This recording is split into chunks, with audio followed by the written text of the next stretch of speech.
kubur lari. Ada sekali kami tengah kat masjid, tiba-tiba tengah malam ada mayat sampai, tak ada orang nak bumikan. Ada satu tempat lah, dia mayat tak ada orang nak urus kan. Apa lagi kami ada 7 orang, 6 orang dah lagi, tinggal saya seorang. Saya pun lari juga.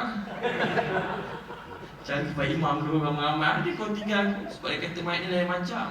Ada orang kampung, dia percaya terbang kot. Tak ada terbang mayat telur kat situ. Tak terbang ni, kalau terbang dah lama kita rakam semua tu masuk YouTube dah. Jadi kata terbang malah jadi dia kat mayat tu. Tak dia lari. Kita datang balik lah semula. Betulkan balik niat kan. Astaghfirullah, apa lagi pula kita ni. Sebab terkejut tengah malam dia buang hantar mayat kan. Jadi saya nak cerita tuan-tuan sekalian, mana takut lagi hantu. Cukup takut hantu. Jaga bilik hujung sekali belah hujung sana tu. Ada orang kata itu ada orang ni kan. Siapa bilik hujung sekali? Boy. Yang hujung mana tak tahu lah. Tapi orang hantar. Kalau dia raja kat bilik hujung tu, ya Allah, tak boleh masuk ni. Dia risau. Paling dia risau sekali kerana tu lah. Main-main kat situ bahaya. Nanti tu tengok anu apa jin kat situ pindah ke anu kedai kan.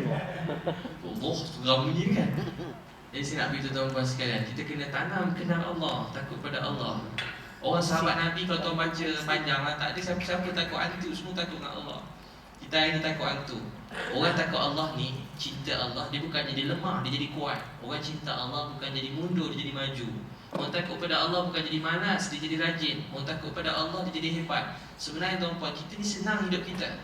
Ada orang kata dia lemah, dia tak reti, dia rasa susah hidup dia. Sebenarnya itu kita perlukan dalam berdoa. Dalam berdoa, tak ada rasa pandai, bagus, cemerlang. Hebat, saya ketua ni. Saya paling besar sekali saya berdoa. Contoh, saya ustaz ni, saya saya berilmu ni. Ya Allah, ajarlah saya jadi dia anak. Tapi lah hati saya rasa saya ustaz, saya pandai dia anak. Kalau kita biarlah ni. Syarat dalam doa ni, hati kena rendah. Paling rendah, ya Allah saya bodoh, saya tak pandai, saya tak reti. Macam tu kena doa. Ya Allah kalau tak tolong saya, habislah saya. Macam tu dalam hati kita. Berdoa yang diterima, macam kita duduk kat laut. Doa macam ni insya-Allah terima. Tengah laut, kapal agak jatuh tengah laut seorang-seorang, keliling laut. Allah tolonglah ya Allah. Macam ni punya doa makbul. Macam tu perasaan kita. Macam tak ada tempat dah. Tak nampak bot, tak nampak kapal, tak nampak tengah malam. Yang dengar pun macam bunyi jerung je dalam laut tu. Bunyi hantu dia keliling tengah laut. Masa macam tu perasaan, ya Allah kau tolonglah ya Allah. Macam ni harapan kita pada Allah. Bila kita kembali pada Allah, bergantung kepada Allah, hidup kita dimudahkan. Jadi masa kita senang, bergantung dengan Allah. Masa kita susah, bergantung dengan Allah. Masa tengah sihat macam ni, bergantung dengan Allah. Masa tengah susah, masa tengah sakit, bergantung dengan Allah. Allah pemurah, penyayang. Dia kata buat dosa tak berhenti, tiba-tiba dia istighfar. Cik Zul tiba-tiba sekarang, ya Allah, tak nak buat dosa. Cukuplah, semua dosa yang lepas dimaafkan. Tuhan jadi punya penyayang. Kenapa tak ambil dan kembali kepada dia? Untuk tuan-tuan sekalian, Allah tu maha kaya. Dia maha hebat. Ada satu orang puan jumpa saya kata, puan Allah sayang puan. Dia kata dengan saya, dia cakap saya, lepas habis ceramah, dia kata, Ustaz saya tak setuju Ustaz kata Allah sayang kita semua. Kalau Allah sayang kita, saya beri hidup ni susah. Daripada dulu bapak tak guna, mak tak guna, ceritalah keluarga susah panjang lebar, laki pun tak guna. Dia kata sebenarnya Ustaz saya rasalah Tuhan ni, dia tak ada kok. Dia saja perempuan, dia nak marah, dia stres dengan suami dia sebenarnya.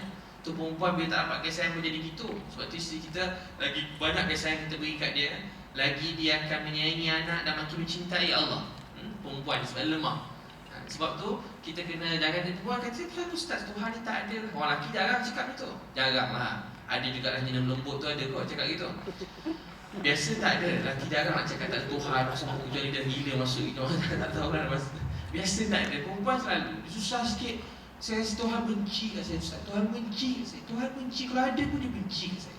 Kau tak buat apa dia bagi saya susah ni. Dia tahu ke tak saya susah ni? Dia cakap pening kepala jawab kan. Dia jawab kan. Susah nak marah dah habis cakap kan.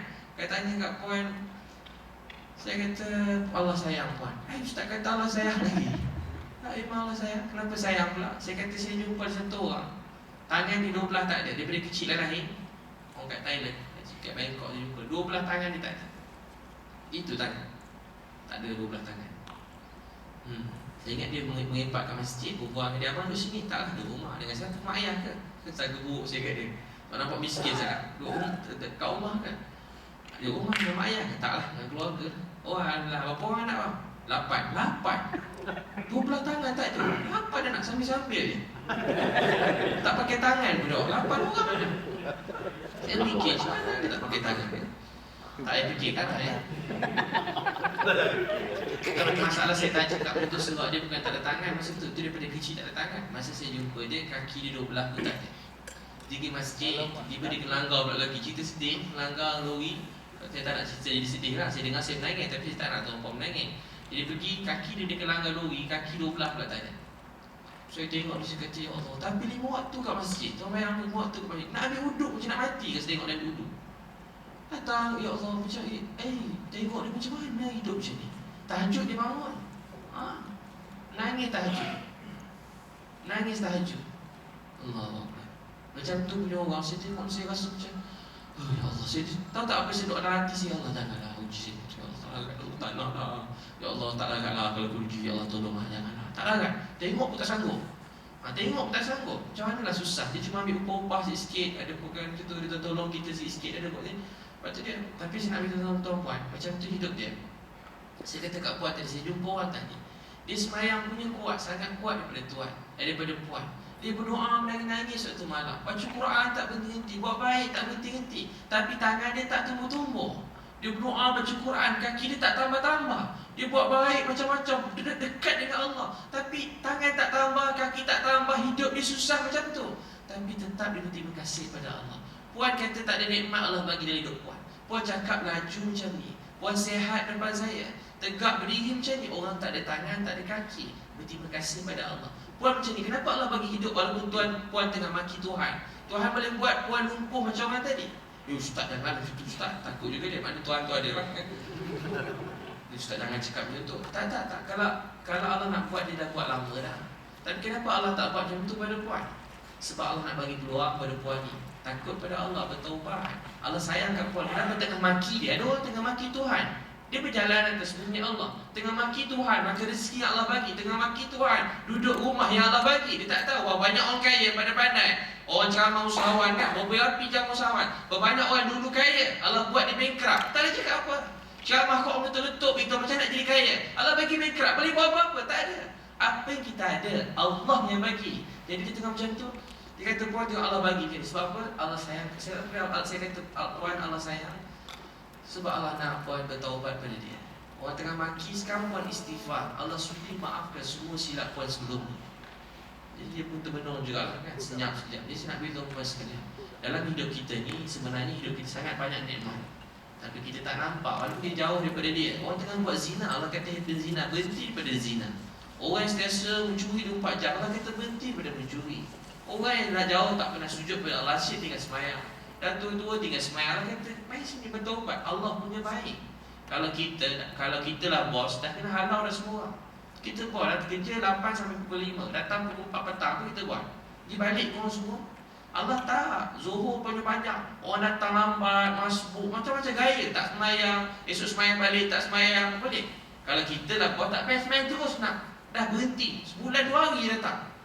Balik korang semua. Seminggu sekali datang. Kita kerja lah. Ramadan buat mesti macam tu je lah. Allah tidak. Sebab itu kita bersyukur ada Tuhan yang begitu penyayang.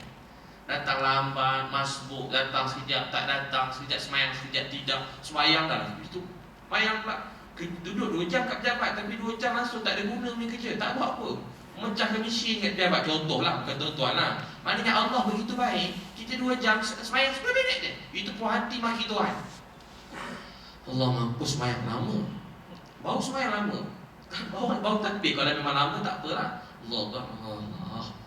Susah duduk basah semua dalam hati kita kadang-kadang dia bunyi. Orang tak bunyi macam tu, tapi ada juga. Allah susah puasa ni, puasa. Nak masuk puasa semua dah masih tak bagi-bagi lagi lah. Allah mampu dalam puasa. Mana puasa lama pula. Mana ni pula, Allah kerja berat kat puasa pula. Kerja keluar pagi, mengawal, buang tidur, sahur mengawal, malam tarawih. Dia ambil kira sebenarnya dia terlupa masa kita, harta kita bukan milik kita. Milik Allah, Allah bagi pinjam. Tapi kita rasa macam kita punya dah.